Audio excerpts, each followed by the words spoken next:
वट सावित्री व्रत कथा एवं पूजा विधि आइए जानते हैं। सबसे पहले पूजा विधि के बारे में हम लोग जानते हैं, उसके बाद कथा सुनते हैं। इस पावन दिन सुबह जल्दी उठकर स्नान आदि से निवृत्त हो जाएं। घर के मंदिर में दीप प्रज्वलित करें। इस पावन दिन वट वृक्ष की पूजा का विशेष महत्व होता है।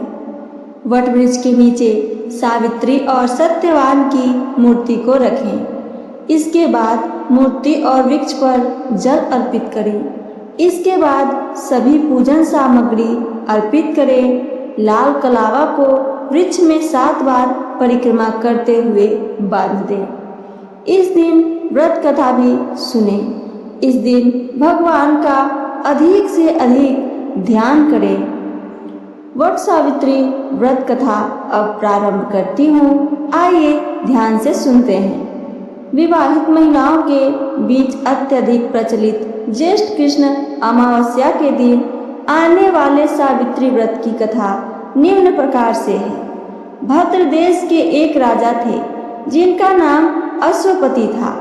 भद्र देश के राजा अश्वपति के कोई संतान न थी। उन्होंने संतान की प्राप्ति के लिए मंत्रोच्चारण के साथ प्रतिदिन 1 लाख आहुतियां दी। 18 वर्षों तक यह क्रम जारी रहा। इसके बाद सावित्री देवी ने प्रकट होकर वर दिया कि राजन, तुझे एक तेजस्वी कन्या पैदा होगी।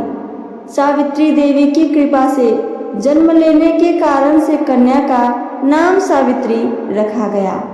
कन्या बड़ी होकर बेहद रूपवान हुई। योग्य वर न मिलने की वजह से सावित्री के पिता दुख में थे। उन्होंने कन्या को स्वयं वर तलाशने को भेजा। सावित्री तपोवन में भटकने लगी। वहां साल्व देश के राजा धूम्रसेन रहते थे, क्योंकि उनका राज्य किसी ने छीन लिया था। उनके पुत्र सत्यवान को देखकर सावित्री ने पति के रूप में उनका वरण किया। ऋषि राज नारद को जब यह बात पता चली तो राजा अश्वपति के पास पहुँचे और कहा कि हे राजन, यह क्या कर रहे हैं आप? सत्यवान गुणवान है, धर्मात्मा है और बलवान भी है, पर उसकी आयु बहुत ही छोटी है। वह अल्पायु है। 1 वर्ष के बाद ही उसकी मृत्यु हो जाएगी। ऋषि राज नारद की बात सुनकर राजा अश्वपति घोर चिंता में डूब गए। सावित्री ने उनसे कारण पूछा तो राजा ने कहा, पुत्री, तुमने जिस राजा राजकुमार को अपने वर के रूप में चुना है वह अल्पायु है। तुम्हें किसी और को अपना जीवन साथी बनाना चाहिए।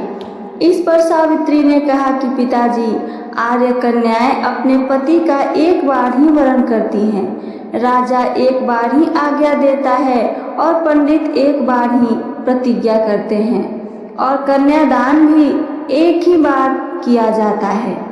सावित्री हठ करने लगी और बोली, मैं सत्यवान से ही विवाह करूंगी।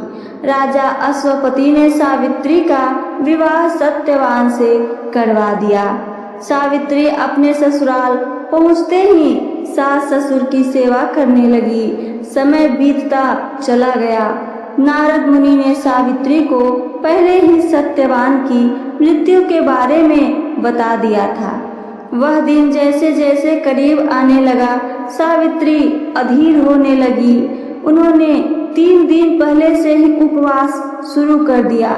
नारद मुनि द्वारा कथित निश्चित तिथि पर पितरों का पूजन किया।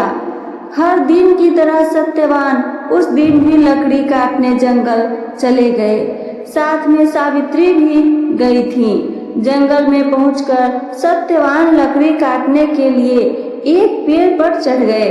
तभी उसके सिर में तेज दर्द होने लगा।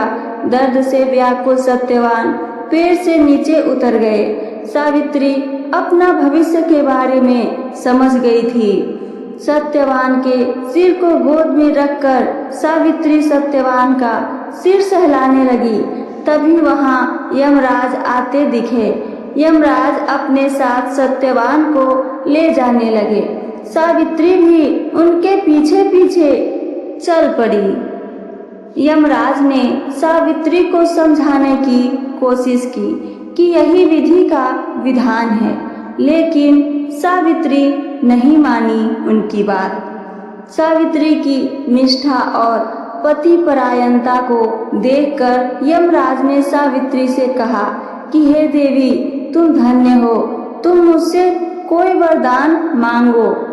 पहला, सावित्री ने कहा कि मेरे सास ससुर वनवासी और अंधे हैं, उन्हें आप दिव्य ज्योति प्रदान करें। यमराज ने कहा कि ऐसा ही होगा, जाओ अब लौट जाओ। लेकिन सावित्री अपने पति सत्यवान के पीछे पीछे चलती रही। यमराज ने कहा, देवी तुम वापस जाओ। सावित्री ने कहा, भगवान, मुझे अपने पति देव के पीछे पीछे चलने में कोई परेशानी नहीं है, पति के पीछे चलना मेरा कर्तव्य है। यह सुनकर उन्होंने फिर से उसे एक और वर मांगने के लिए कहा। दूसरा वर क्या मांगती है सावित्री, आइए आगे सुनते हैं। सावित्री बोली, हमारे ससुर का राज्य छिन गया है, उसे पुनः वापस दिला दें। यमराज ने सावित्री को यह वरदान भी दे दिया और कहा, अब तुम लौट जाओ। लेकिन सावित्री पीछे पीछे चलती रही। यमराज ने सावित्री को तीसरा वरदान मांगने को कहा। फिर तीसरा वरदान मांगती है सावित्री। इस पर सावित्री ने 100 संतान और सौभाग्य का वरदान मांगा। यमराज ने इसका वरदान भी सावित्री को दे दिया। सावित्री ने यमराज से कहा कि प्रभु, मैं एक पतिव्रता पत्नी हूँ और आपने मुझे पुत्रवती होने का आशीर्वाद दिया है। यह सुनकर यमराज को सत्यवान के प्राण को छोड़ने पड़े। यमराज अंतर्ध्यान हो गए और सावित्री उसी वट वृक्ष के पास आ गई जहाँ उनके पति का मृत शरीर पड़ा हुआ था। सत्यवान जीवंत हो गया और दोनों खुशी खुशी अपने राज्य की ओर आगे चल पड़े। दोनों जब घर पहुँचे तो देखा कि माता पिता को दिव्य ज्योति प्राप्त हो गई है। इस प्रकार सावित्री सत्यवान चिरकाल तक राज्य का सुख भोगते रहे। वट सावित्री व्रत करने और इस कथा को सुनने से उपवासक के वैवाहिक जीवन या जीवन साथी की आयु पर किसी प्रकार का कोई संकट आया भी हो तो टल जाता है। तो ये थी मेरी आज की सावित्री सत्यवान की कथा और इससे जुड़ी जानकारी। अगर मेरी कथा आप सबको पसंद आई हो तो चैनल को सब्सक्राइब करके वीडियो को लाइक करना ना भूलें। साथ साथ अपना एक प्यारा सा कमेंट हमें ज़रूर करें। सुनने के लिए धन्यवाद। जय श्री कृष्णा। राधे राधे।